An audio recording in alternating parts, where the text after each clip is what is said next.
I found our original business contract tucked under the saddle of a handcrafted rocking horse, a horse I had built for a grandchild I will never hold, carved on evenings when my knuckles ached and the workshop smelled of walnut oil and hope. Now my daughter sands manes in my shop wearing a smock that says Unbridled Lies across the back, and every hoof stamp we press into a finished piece prints her perjury case number in miniature, raised letters that no child will ever notice, but every adult collector asks about. The whole world can see what happens when you try to burn your own mother down for $460,000. This is the story of how I dismantled that betrayal one splinter at a time, with the patience of a woman who spent 28 years grading essays for lies, and who still knows how to pick a 5-pin tumbler lock before breakfast. My name is Elaine, and I am 53 years old. For 28 of those years, I stood in front of teenagers in a public high school classroom, teaching American history, drilling the Constitution into drowsy heads, and circling misspelled words with a red felt tip pen. That red pen trained my eye like a forensic document examiner. I learned to spot a forged parental signature on a field trip permission slip from 20 feet away. Not just the shape of the letters, but the pressure, the hesitation on the downstroke, the way a forger pauses before crossing a T, because they are thinking instead of writing. That skill would save my life, though I did not know it yet. I was a single mother to one daughter, Lena, from the time she was 6 months old. Her father left, and I raised her on a teacher's salary, clipping coupons, buying clothes at thrift stores, and pouring every extra dime into her art classes because she could draw horses that looked like they might gallop off the page. That girl had talent. I believed in her the way only a mother can believe, with a love so fierce it makes you blind. 6 years ago, I did something most people my age would call reckless. I cashed out my entire 403B retirement account, $112,000 after early withdrawal penalties that gnawed off nearly 30% of the total. I handed it to my daughter and said, "Let's build something together." She had the art degree and the design eye. I had the practical hands, and I had something else too, a background most people never guessed. My father, a quiet man who smelled of machine oil and sawdust, had been a locksmith and a Finnish carpenter before his lungs gave out. He taught me how to pin a Mortise lock, how to cut a dovetail joint by hand, and how to pick a 5-pin tumbler lock when I was 12 years old because he said, "Elaine, a woman who knows how to open doors that are locked against her will never be helpless." He gave me a red metal toolbox with a sticker on the lid that said anything can be fixed, and I still own it. My mother, who outlived him by a decade, was the opposite but equally formidable.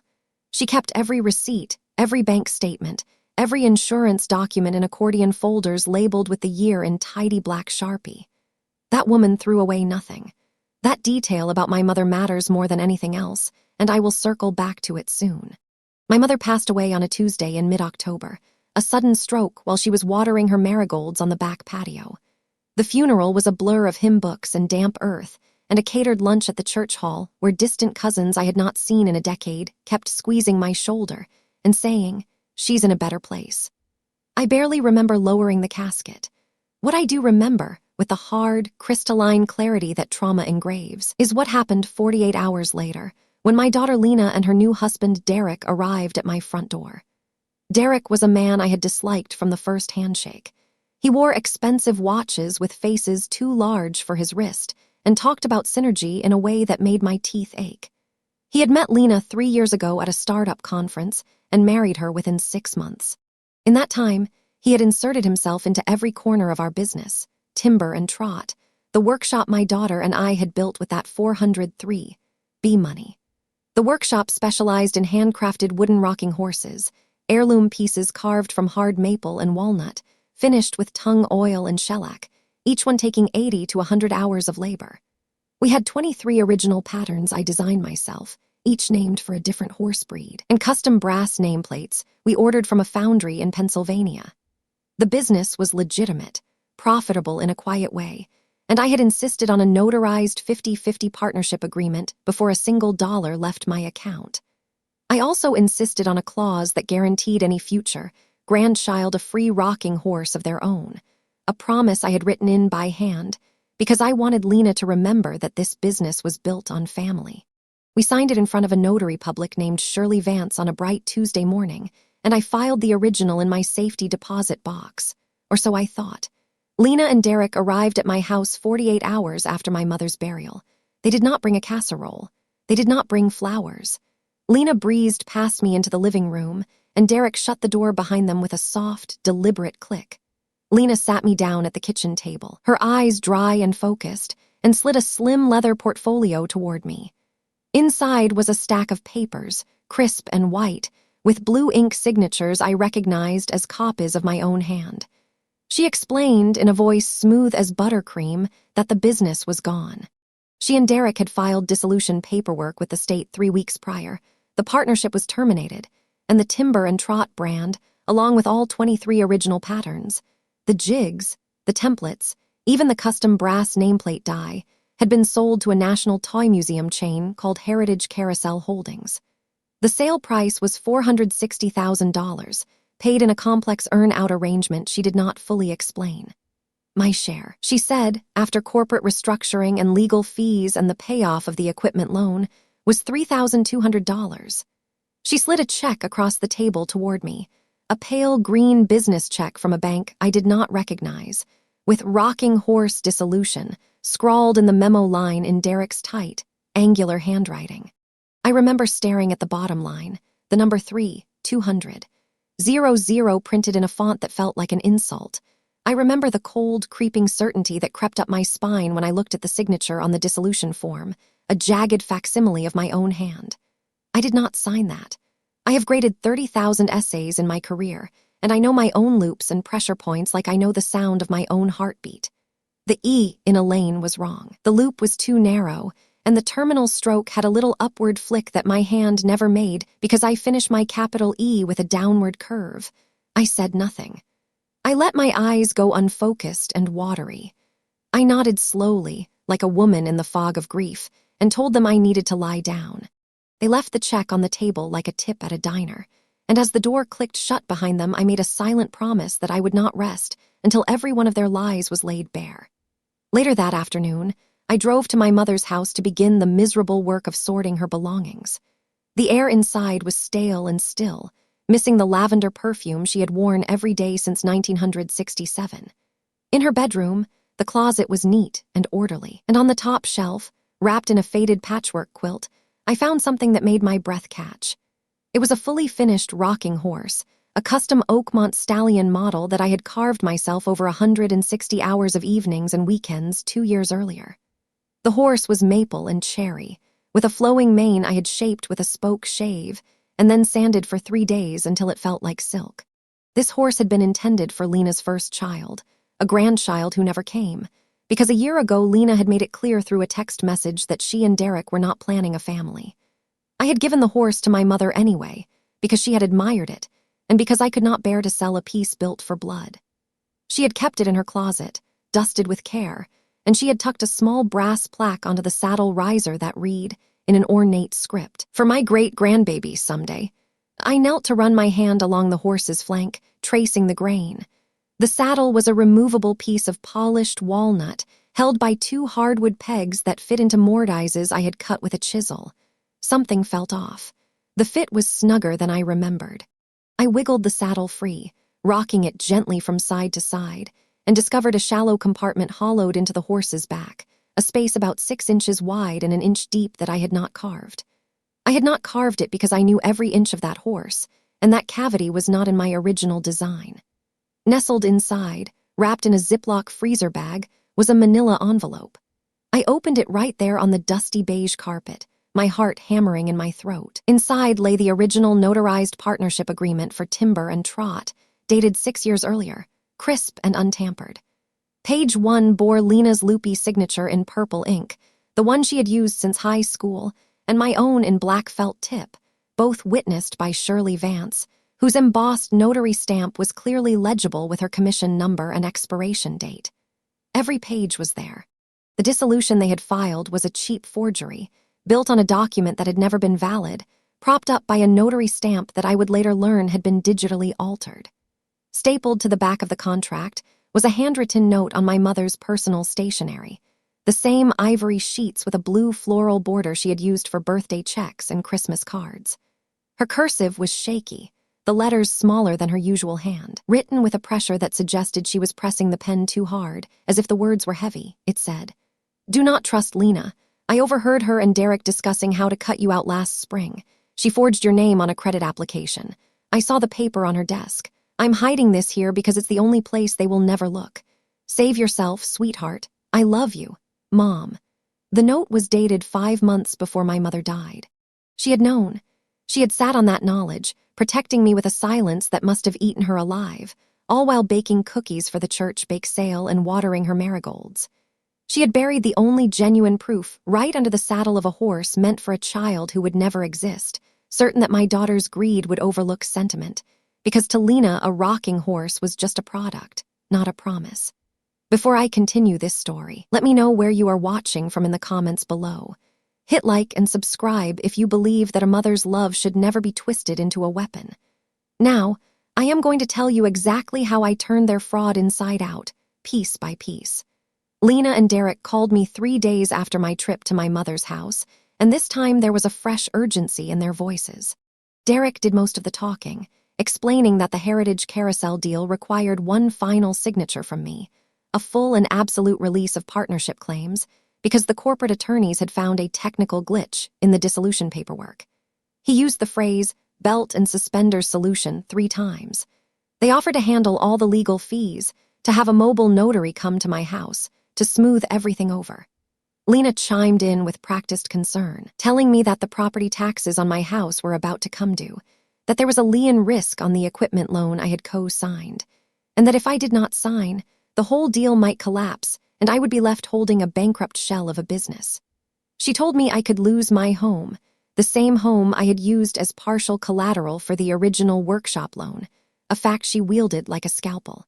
I listened to all of this with the phone pressed to my ear, and I let my voice go soft and quavering. I told them I was so tired from the grief. I said I could not think straight. I told them I would sign whatever they needed, but I was too exhausted to drive to a notary or even to the bank. They offered to move me into their guest house, a converted garage behind their 5-bedroom home in a gated community, so they could take care of me. I said yes, in a small, defeated voice, and I could practically hear Derek smirking through the phone line. Within a week, they had packed up a few suitcases of my clothes, locked my house, and installed me in a sunlit little apartment with a kitchenette and a view of their swimming pool. They told me it was for my own good, that family takes care of family. In reality, it was a gilded cage where they could monitor my phone calls, intercept my mail, and control every piece of information that reached me. I let them believe I was a confused old woman, foggy with grief, while I cataloged every lie, every inconsistency, every slip of the tongue. The guest house had thin walls and a vent in the ceiling that connected to the main house's ductwork. I discovered that on the 3rd night when I woke at 2 a.m. to the sound of Derek's voice, raised in panic, drifting down through the vent like smoke. He was pacing in the living room above my head, and the metal duct carried his words with startling clarity. He was on his cell phone, dodging collection calls from a lender he called Bridgewater and begging for an extension. He kept saying that the Heritage Carousel proceeds were stuck in escrow, that he just needed 2 more weeks, that if the forensic audit flagged the borrowings, he was done. The borrowings. That word snagged in my brain. Our workshop had never used a hard money lender. We had a simple equipment loan from a community bank at 5% interest, and I had personally made every payment from the business checking account. This was something else. He kept repeating a figure, $200,000 at 22% interest, with a personal guarantee. Personal guarantee. My stomach turned cold. I lay in the dark, staring at the ceiling, and I understood that they had taken out a predatory loan in my name, forged my signature on the guarantee, and were now drowning in their own scheme. The next morning, I decided to begin my investigation in earnest, but I needed a reason to move freely through the main house without suspicion. The opportunity came when I loosened the U-trap under the guest house kitchen sink, just enough to cause a slow, persistent drip that escalated overnight into a minor flood across the tile floor. When Lena came to check on me the following afternoon, she found me on my hands and knees with a pipe wrench, tightening the chromed brass compression nut while water pooled around my knees. I had retrieved the wrench from my father's red toolbox, the one with the faded, anything can be fixed sticker, which I had insisted on bringing from my house. Lena stared at me, her mouth slightly open. She had never seen me fix a pipe. In her mind, I was the soft history teacher who graded papers and paid plumbers. She had forgotten, or never known, that I had installed the entire dust collection system in our workshop myself, running 80 feet of rigid PVC ductwork up through the rafters, wiring the cyclone separator from a salvaged 3-phase motor I had bought at auction, and rewired with a phase converter I built from scratch. She and Derek were helpless with anything that required a wrench, a spreadsheet, or a basic understanding of cash flow. Derek once called an electrician to change a light switch cover, a fact I stored away like ammunition. With the pipe fixed and Lena sufficiently impressed, I had a brief window of freedom.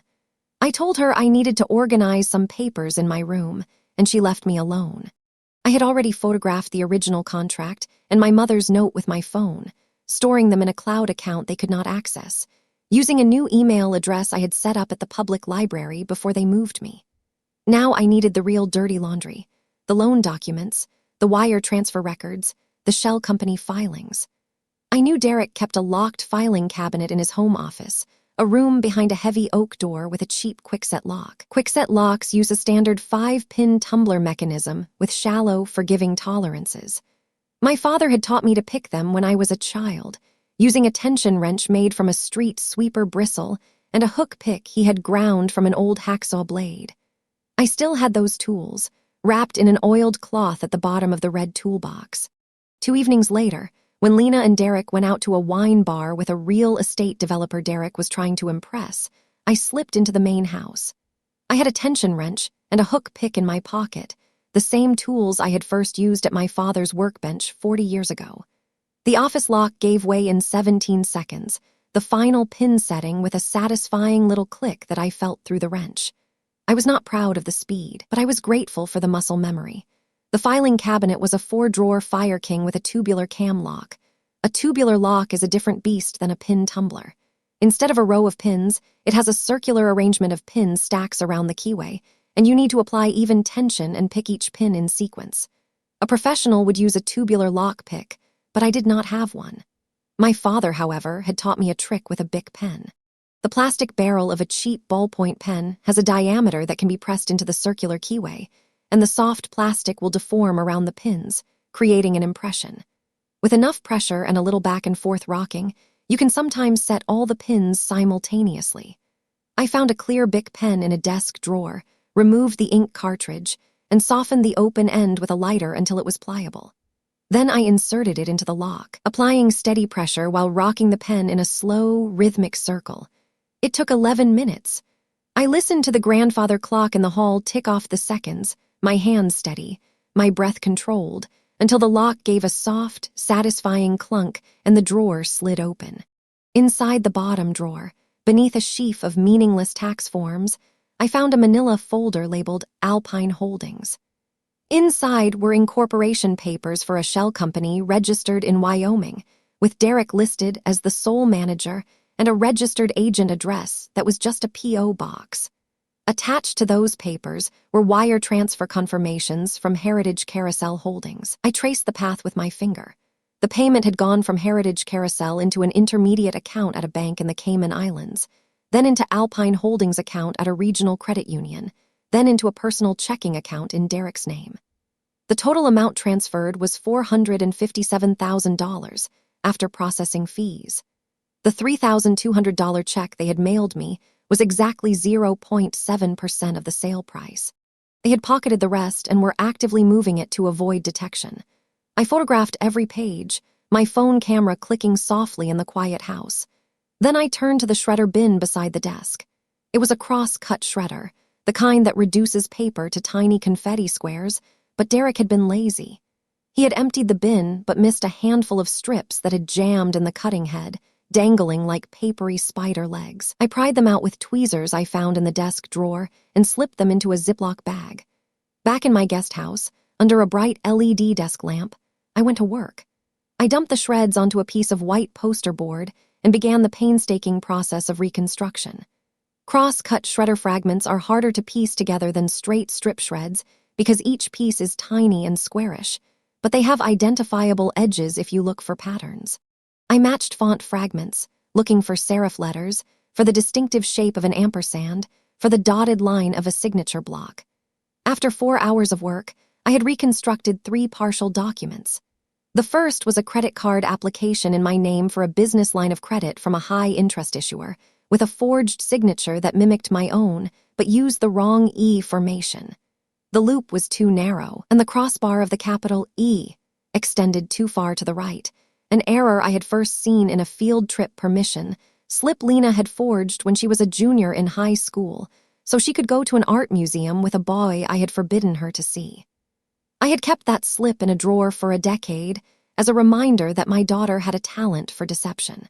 The second reconstructed document was a signed guarantee of indebtedness to Bridgewater Capital, pledging Timber and Trott's physical assets, the workshop building, the equipment, the patterns, everything, as collateral for a $200,000 loan at 22% interest. My forged signature appeared on that document as well, right above the line that said, "Personally guaranteed by Elaine M., Paris." The third scrap I managed to reconstruct was a page from the Dissolution of Partnership filing with the county, backdated by 6 weeks and notarized by someone with a stamp that did not match the embossed seal on the original contract because the notary's commission number had been altered by a single digit, a 6 changed to an 8. That 1-digit discrepancy was the forensic smoking gun. A notary stamp is a legal tool, and altering a commission number is a felony in every state. I had a complete paper trail of fraudulent debt and a sale built on a forged dissolution. I laid it all out on the poster board, photographed it in high resolution, and uploaded everything to my cloud account. Then I waited. I needed an ally with official standing, someone who could move the case from a family squabble into a federal investigation. The universe provided. The call came on a Thursday afternoon. I almost did not answer because the number was unfamiliar and I assumed it was a robocall. But something made me pick up, and on the other end was a woman with a low, calm voice who introduced herself as Mrs. Harriet Patterson, a senior compliance officer at First National Fiduciary Bank, the institution where Timber and Trott had held its business checking account for 5 years. She asked me, very carefully, if I was aware that a dissolution had been filed and that Heritage Carousel had contacted the bank to verify the partnership status before releasing the final funds. I told her I was very aware and that the dissolution was fraudulent. There was a long pause on the line, the kind of pause where you can hear someone choosing their next words with precision. Then Mrs. Patterson told me something that stopped my heart. She said that 6 months before her death, my mother had visited the First National Fiduciary branch in person, accompanied by a friend who had since passed away. My mother had placed a sealed envelope in safe deposit box 441, the box she had held for 40 years, and she had left a written instruction with the bank manager. The instruction stated that if any entity attempted to close the Timber and Trott accounts or alter the partnership signatories without my in-person presence and my notarized consent, the envelope was to be opened and its contents reviewed by the bank's fraud department. The Heritage Carousel inquiry had triggered that protocol. Inside the envelope, Mrs.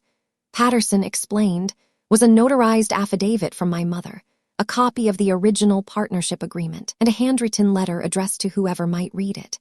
The letter said, in part, "My granddaughter Lena and her husband Derek were overheard in my kitchen last April discussing a plan to forge my daughter Elaine's signature on loan papers and to somehow sell the rocking horse business out from under her.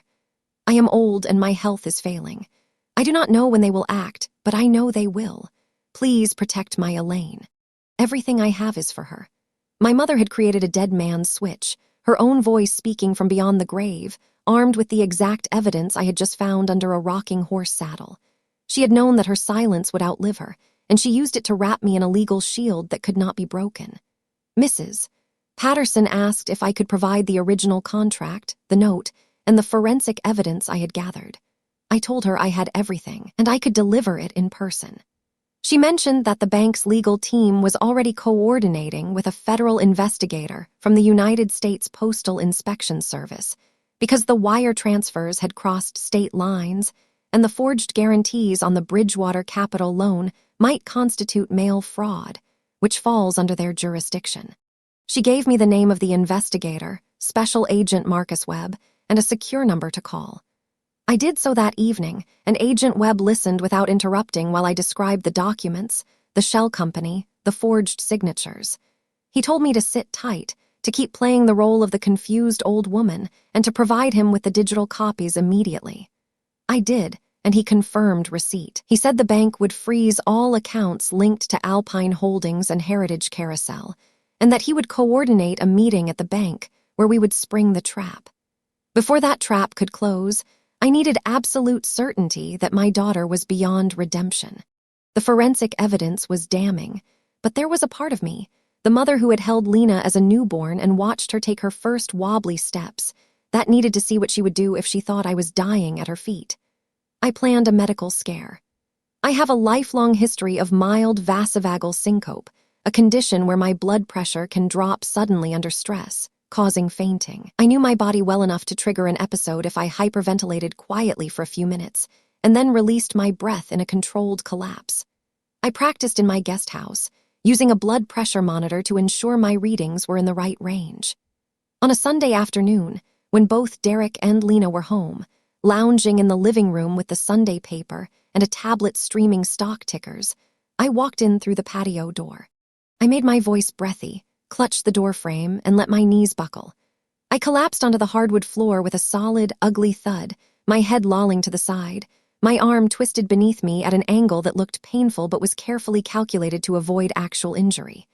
My eyes were half open, unfocused, my breathing shallow and irregular. Time stretched into a long, horrible thread. I kept myself limp, my cheek pressed to the cool wood, and I watched through the slits of my eyelids. Derek glanced over his laptop. He did not get up. He said in a flat, irritated voice, "Not now, Elaine, we're in the middle of a wire confirmation." Then I heard footsteps, not toward me, but toward the coffee table. He stepped over my outstretched hand, his leather loafer brushing my knuckles, and he grabbed a manila envelope that had been sitting on the corner of the table. He muttered something about needing to fax a signature page before the close of business, and he walked out of the room without a backward glance. Lena remained on the sofa. She did not move.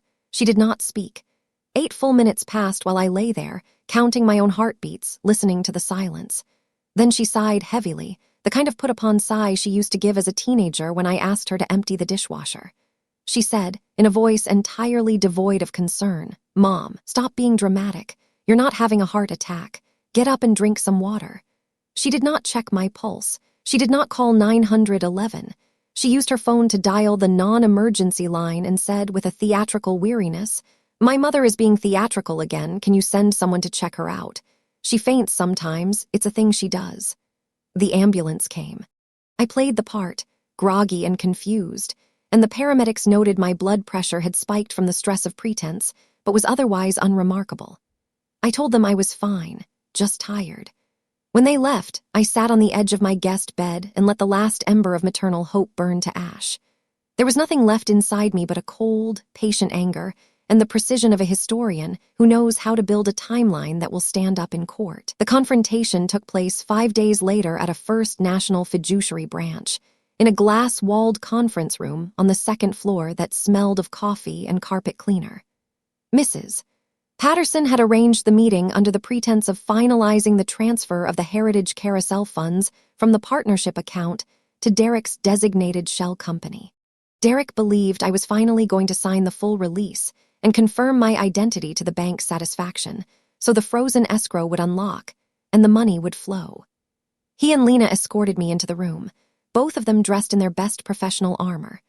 Derek in a dove gray suit with a pocket square that matched his tie, Lena in a cream silk blouse and pearls, her hair blown out like she was attending a shareholder meeting instead of a betrayal. They had coached me for 2 days, telling me to just smile and say, "I approve the transfer," to not ask questions, to trust them because they were taking care of everything.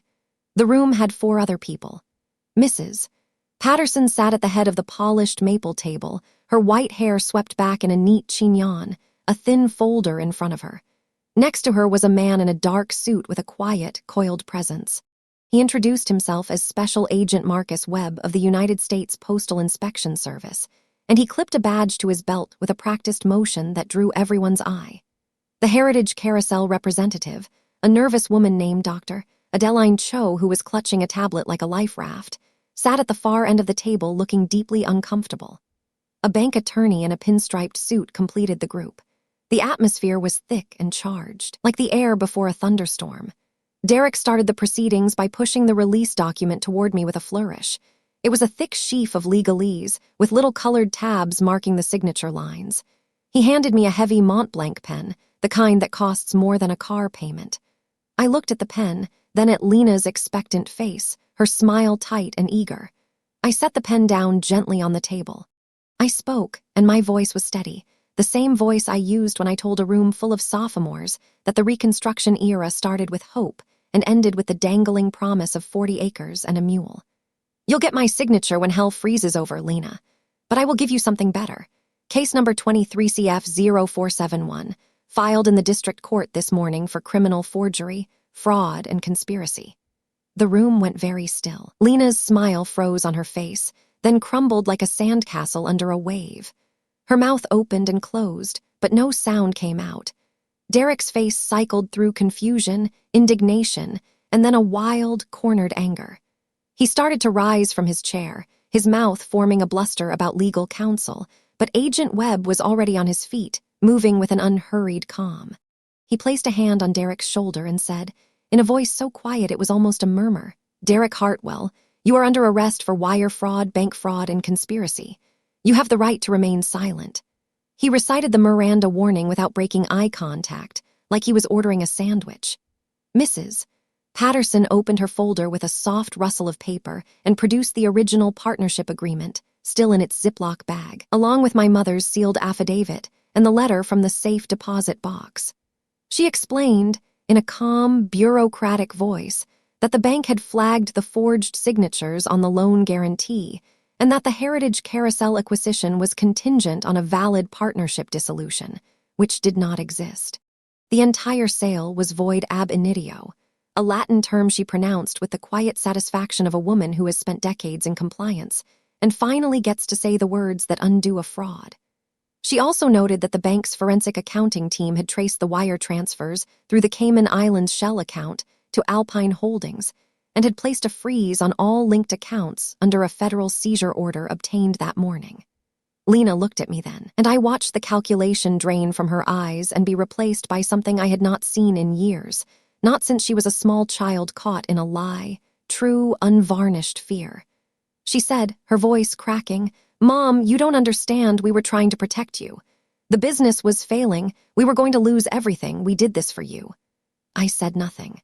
I simply reached into my purse and withdrew a USB drive, the one containing all my photographs, the reconstructed shredder strips, and a side-by-side comparison of the forged signatures against my genuine handwriting.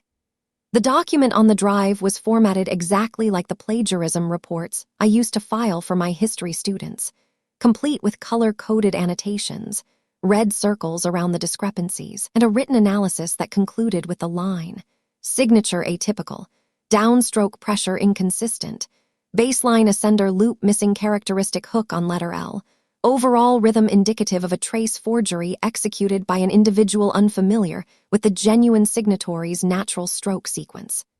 I had turned my daughter's crime into a term paper, and it was airtight. I handed the drive to Agent Webb. He took it with a small nod, and I watched him escort Derek out of the conference room in handcuffs, Derek's face pale as copy paper. Lena was not arrested on the spot because Agent Webb explained that her role required a separate warrant, but I knew it was coming. I walked out of that bank into the bright afternoon sun, and I felt, for the first time in months, that I could breathe. The aftermath was methodical and merciless, the way justice sometimes can be when it is built on a foundation of meticulous evidence. Derek was taken into custody immediately and denied bail due to flight risk, thanks to the Cayman Islands connection. Lena was arrested 2 days later at their home, an event I did not witness, but later learned from Mrs. Patterson included a screaming meltdown about how her Instagram aesthetic was ruined and how the neighbors would see the patrol car.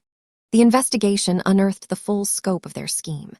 The Bridgewater Capital loan had been taken out using my forged guarantee, and they had planned to leave me holding a $200,000 debt at predatory interest, while they vanished with the Heritage Carousel money and moved to a condo in Florida they had already placed a deposit on, also in Alpine Holdings' name. The dissolution documents filed with the county were nullified within weeks. Timber and Trot reverted to my sole ownership, and the original partnership agreement was reinstated by court order. I immediately removed Lena as a signatory and filed a motion to buy out her equity with the court's permission. The judge, after reviewing the evidence, approved a settlement figure that included the exact $3,200 check she had mailed me as a credit against her worthless share. I framed that check next to the original contract and hung them on the wall of my new workshop. Heritage Carousel Holdings, embarrassed and facing public relations disaster, approached me directly through a series of careful, conciliatory emails. They had already invested marketing funds into the Timber and Trot brand, designed promotional materials, and pre-sold a limited edition to museum gift shops. They proposed a licensing agreement where I would produce a limited line of museum-grade rocking horses under their curated banner, retaining full control of design, materials, and manufacturing, with royalties paid directly to me, Elaine M. Paris, sole proprietor. I negotiated that deal from a position of strength, and the contract I signed brought in enough steady revenue to repay every cent of the early withdrawal penalty on my 403B, plus replenish the principal. I renamed the business. I thought long and hard about it, and I settled on Gallop of Deceit Rocking Horses, a name that made the Heritage Carousel marketing team squirm, but ultimately agreed to because my lawyer pointed out that it had a certain viral quality, a story that would sell itself. I reclaimed the original workshop space, the very one I had built with my own hands, the one with the 80 feet of PVC ductwork and the cyclone separator I had rewired myself. I hired back my old part-time finisher, a quiet man named Gus who could lay shellac so smooth it looked like glass, and I took on a new apprentice, a young woman from the local community college who reminded me of myself at 20, hungry and full of grit. Then I redesigned the brass nameplates. Every horse that leaves Gallop of Deceit carries a story, and I wanted that story to be permanent. I worked with a metal engraver to design a tiny hardened steel stamp that gets pressed into the bottom of each horse's right front hoof during the final assembly. The stamp is micro-engraved with the perjury case number from Lena's conviction, 23CF0471. It is so small that a child riding the horse will never see it, but their parents will, and they will ask, and I will tell them. I also include a certificate of authenticity with every horse, a one-page document printed on heavy linen paper that summarizes the provenance of the design, the wood species, the finish, and a short paragraph about what happens when someone tries to steal from their own blood, ending with the case number and the phrase, built on truth.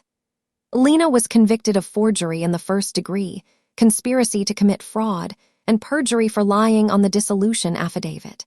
The prosecutor used my annotated handwriting comparison as a demonstrative exhibit, and the jury took less than 2 hours to return a guilty verdict. She was sentenced to 6 years in a state penitentiary, with a restitution order totaling $230,000, payable to me and to the bank. Derek, who had a prior sealed fraud charge from his 20s that Agent Webb's investigation unearthed, received 8 years and a lifetime ban from any fiduciary role, including serving as a corporate officer or handling other people's money. The judge remarked at sentencing that it was a rare case where the evidence was so complete it could have been taught in a forensic accounting class. As part of a victim restitution work program, Lena was offered the chance to offset a portion of her debt by working in a supervised community workshop. I thought about it for 3 days. Then I volunteered my shop. The court approved the arrangement, and so my daughter now reports to Gallop of Deceit every weekday morning at 7 sharp. She wears a pale blue smock that I had custom embroidered by a local seamstress. The back of the smock reads Unbridled Lies in a looping equestrian font, and the front has her name tag and her inmate identification number. She does not speak to me. She arrives, she puts on the smock, and she sands wooden manes with 60 grit paper for 8 hours, working her way up through the grits on the pieces I assign her. She is learning, slowly, what it means to build something with her hands instead of trying to tear it down with a forged signature. The hum of the workshop fills the silence between us. Every evening, after the last coat of lacquer dries and the dust has settled, I sit in my workshop chair, a battered old thing I have had for 30 years, and I look at the row of freshly stamped hooves drying on the rack. I think about my mother. I think about the careful way she folded that contract into a waterproof bag, the steady pressure of her pen on the note, the foresight to hollow out a compartment in a saddle meant for a great-grandchild she knew might never exist. She is the quiet architect of my survival, and I carry her lavender-scented memory into every piece I make. The contract is framed next to the $3,200 check, and beside them hangs a framed letter from Harriet Patterson, congratulating me on my cooperation and including the details of a whistleblower recovery bonus the bank had quietly awarded, a figure I used to endow a small annual scholarship for vocational woodworking students at the local community college, the same college from which my new apprentice came. I wanted something good to grow from the rot. Family is not an obligation written in shared DNA. It is a trust that must be earned every day, and when that trust is shattered, the only response is to lay down the truth in full, unblinking light. I did not destroy my daughter. She destroyed herself, piece by piece, with every forgery, every lie, every moment she chose greed over blood. I simply held up the mirror and let the chips fall where they deserved. Have you ever discovered a dark secret about someone you trusted completely? How did you handle it? I hope you laid it in the light and let the weight of the evidence speak for itself. If you believe that betrayal must always have consequences, hit that like button and subscribe for more stories of people who refuse to stand silently in the wreckage. I will see you in the next story.